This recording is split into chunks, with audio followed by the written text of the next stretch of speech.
Definitely फिर वो पैसा कहीं ना कहीं बैंगलोर, आप आपके फ्रेंड सर्कल में ही कोई बंदा इलीगल कहीं से उसने पैसा गेमिंग डेटिंग ऐप या फिर बेटिंग ऐप या फिर टेलीग्राम प्रीपेड टास्क या कहीं ना कहीं से पैसा लिया होगा, उसी का पार्ट पोर्शन आपको भेजा होगा या आपने खुद लिया होगा जिसकी वजह से अकाउंट फ्रीज हुआ है। तो ये नहीं, कब मैंने हुआ है? खुद तो नहीं लिया है और ना ही मतलब ऐसा अकाउंट कब जैसे फ्रीज हुआ है?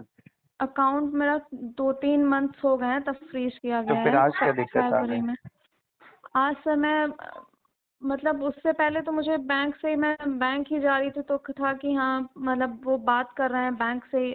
फिर दिक्कत ये नहीं है, फिर आज मैंने अभी यूट्यूब पे मैं देख रही थी तो मुझे आपका आप नंबर अपने मिला। बैंक को मेल के थ्रू मांगे, बैंक के पास कॉपी आती है, एक्नॉलेजमेंट नंबर आता है, कंप्लेन आता है कि हाँ जी, किस। उसमें मुझे ये बताया कि उसमें को जो भी कंप्लेंट जिसने भी किए मुझे नहीं पता, और उसमें 60 अंडर सेक्शन 66C और 66D के नहीं, तहत की एफआईआर गई हुई है। होगी, एफआईआर जी। इसका मतलब हुई है। तो बैंक को नोटिस आया होगा, अब तब भी बैंक ने अकाउंट फ्रीज किया। अब आप देखें 2-3 महीने पहले अगर फ्रीज हुआ है तो 2-3 महीने जब भी फ्रीज हुआ उसके 2-4 दिन पहले पैसा कहाँ से आया, क्योंकि आमतौर पे पैसे आने के कुछ ही दिनों के बाद ही अकाउंट फ्रीज हो जाता है। तो जो भी मतलब अगर पैसा आया आपने मेरे कुछ फ्रेंड गलत से, नहीं किया फैमिली है, में ही अरे आया, नहीं यार गलत फिर नहीं किया है। अपने हाँ, वही फैमिली फ्रेंड यही से वही। आया, आपने गलत नहीं किया, लेकिन जिससे भी आपने रिसीव किया उसने कहीं से गलत पैसा लिया होगा, वही पैसा फिर आपको भेजा है जिसकी वजह से आपका अकाउंट भी फ्रीज या होल्ड पे है।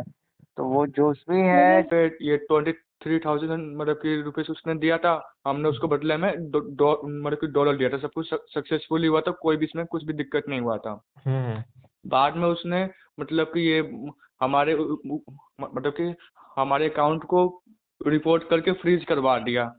फिलहाल हम ये मतलब कि फाइनेंस से हम बात कर रहे हैं, बट वो पेटीएम वाले कह रहे हैं कि अब आपको एक मतलब कि एक तो ये लॉफुल हमें रीजन देना पड़ेगा। भाई तू एक काम कर, फिजिकली रूप से आके यहाँ आके पैसे दे दे, तेरी एफआईआर तो वापस नहीं होगी। और मैं गया भी था थाने में, पुलिस वालों ने भी साफ मना कर दिया, साइबर क्राइम वालों ने भी मना कर दिया कि अब ये एफआईआर वापस नहीं होगी, इसको तो हम उठा के लाएंगे। बस क्लियर बात, कोई पैसा मत दे तू, तो ना तेरा पैसा चाहिए मेरे को ना मेरे को चाहिए, भूल गया मैं तो। लेकिन अब तू यहाँ आके देगा पैसे तभी लूँगा मैं तो अब। तो यूएसडीटी मैंने सेल किया था और बंदे ने पेमेंट किया था थर्ड पार्टी से, और थर्ड वो पार्टी से अकाउंट, मतलब वो जिससे को आपने बेचा था उसने पैसा नहीं दिया था, किसी और ने दिया था? हाँ किसी और के उससे ट्रांसफर किया था। हम्म। तो वो ट्रांसफर किया और फट से मैंने रिलीज भी कर दिया था उसका क्रिप्टो। हम्म। तो वो अकाउंट में लीन लग गया था सर। वो अकाउंट मतलब कौन अमाउंट से लीन लग बैंक है? गया। वो था मैंने जिसमें डलवाया वो आईसीआईसी बैंक है सर। हम्म। आईसीआईसी बैंक था। फिर मैंने देखा कि वो मार्च महीना में किया था। हेलो। सुन रहा हूँ मैं, आप बोलते जाओ। तो किस महीने में लीन लगा, उसी समय लगा या अभी लगा है? मार्च महीने में किया था, फिर जाके अभी लगा है।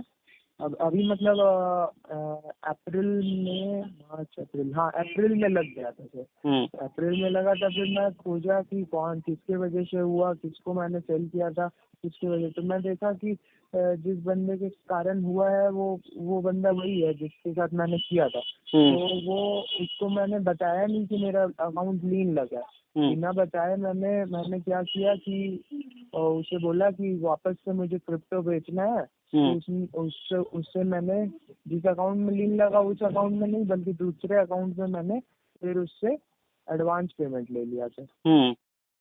एडवांस पेमेंट लिया। मैं सोचा कि जो अमाउंट फंसा हुआ है वो अमाउंट उससे एडवांस पेमेंट ले लिया, और क्रिप्टो में मैंने बोल दिया कि तुम्हारे वजह से फंसा हुआ अमाउंट मेरा। फिर मैंने तो पैसा ले लिया और फिर मैंने तो उससे निकाल भी लिया। लेकिन जिस अकाउंट में लिया था वो 2 अकाउंट फ्रीज लग गया वापस से। तो दोबारा जिस अकाउंट में लिया उसमें भी फ्रीज लग गया? हाँ हाँ। तो उस समय भी उसने पैसा किसी और के थ्रू भिजवाया? हाँ किसी और के थ्रू भेजा है। ठीक है। तो लेकिन संजोग का बात है कि सर वो उसमें दोनों अकाउंट में बैलेंस नहीं थे। अच्छा। हाँ ज़्यादा बैलेंस नहीं थे, थोड़ा मोड़ा बैलेंस था। तो वो फ्रीज लग गया है। अब मैं देख रहा हूँ कि उस अकाउंट से ट्रांजैक्शन नहीं हो रहा।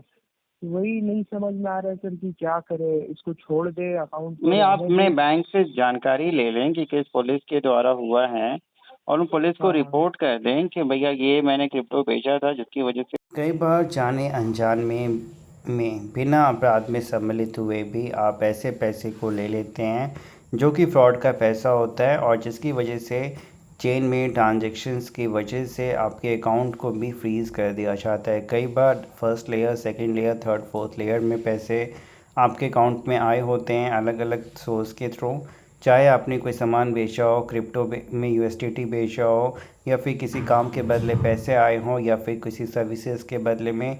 लेकिन जिसने पैसा भेजा उसने ठगी का पैसा खुद किसी को ठग के आपको भेज दिया, या डायरेक्टली किसी को ठग के डायरेक्टली आपका अकाउंट ही शेयर किया और फिर आपके अकाउंट में वो पैसे भेज दिए गए।